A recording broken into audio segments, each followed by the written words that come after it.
Israel's recent decision to board an aid flotilla to prevent it from reaching blockaded Gaza sparked international outrage. During the operation, troops opened fire, killing 9 people, and the country's military has been quick to broadcast its version of events. But, as Ortiz Polisleo reports, the state's strong influence on national media has meant the public may not be seeing the full story. These pictures were not broadcast on Israeli TV. Citizens protesting against their government's blockade on Gaza. Their anger and frustration largely ignored by the country's media. One TV editor has given up trying to get news outlets to cover this other side of the story. Israeli media does not give the Israeli public a true picture of what is happening. All Israeli military correspondents worked in the army, and there is a deep connection between them because they rely on the army for contacts and access to information. The IDF controlled the way the flotilla videos were represented in the media. They chose to release them one by one so they could make their message clearer. They also seized all the footage from the flotilla so they could control it. Definitely, there are videos the army is not releasing. But the images it did release, the world knows well. An Israeli naval boat by the protesters' ship, with passengers apparently beating up Israeli troops. In the raid's aftermath, the images were seen by millions when they became the most watched videos on YouTube. Elisa Landis heads up the Israeli Defense Force's new media department.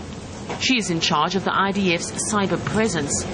But she's come in for heavy criticism, like the posting of this image of equipment on board the Turkish ship, the Mavi Marmara. A blogger called up the information for the picture, and you can see it says 1998. We looked into it. It turns out that one of the photographers who was there, the camera had a technical problem, and the internal date wasn't set properly. But you can see in our videos the same equipment being taken right next to the Mavi Marmara. So the question as to whether or not these pictures are actually authentic, I think the answer is pretty clear. For Israelis, it is always clear their army can do no wrong. It is the heart and soul of this nation, the most trusted of all institutions, and no one here would dare to question it.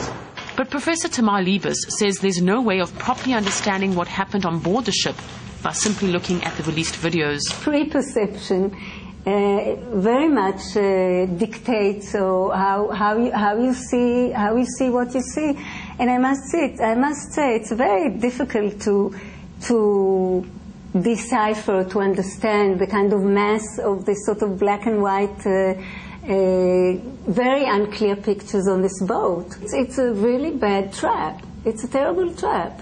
This whole business of media. When it seized the flotilla, the army confiscated all recording devices from activists and journalists on board. It has released only its own edited footage of parts of the raid. Protest organizers say it also doctored the audio on that footage. Israel is in the business of manipulating public opinion. It's been in that business, for 40 or 50 years. They're very smart about how to create a media narrative, how to present themselves as the victims in almost every instance, and how to, portray anyone else as the aggressor, even perhaps anti-Semitic. Now, these are the demonstrations the Israeli media chose to show. Citizens out on the streets in solidarity with their army. Even when this particular media war Israel is waging is over, Tel Aviv will continue to use both television and the internet to get its message across in this long-running dispute. Polisleo, RT, Tel Aviv.